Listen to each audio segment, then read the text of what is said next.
di ko musanta simba. Kaya magbukot akong duwan, pero akong asawa.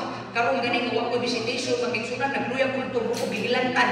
Manguginan ng elders, sunod si Mana kong tuyong na ko, kay pirting kapuya magtambay sa balay, di ka kaong manok na bisita. Di ka kabisita sa magigsunan, duyan ka dito sa may tindahan. Di ka kaato dito sa butungan, hinigupin mo na ibumon ng sulod. Di ko ganaan ko yung tuyong.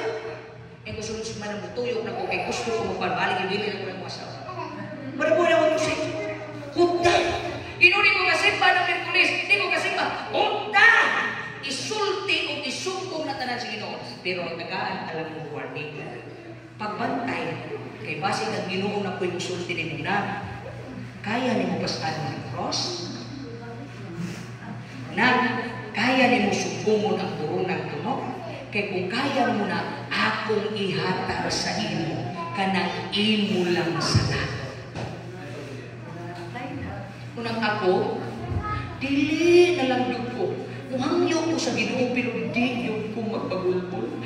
Kinuni ko yung simbarong kayo lang. Muhangyo ko, Ginoo, pwede dili. Ano bitong makikistorya, yung bitong kong higala? Diba Proverbs 18:24? Kamu nga mga mahigalaon, magpakita mo mahigalaon, apan dunay higala na sukod pa sa usa ka igsuon. Nga mausin, Ginoo Jesucristo.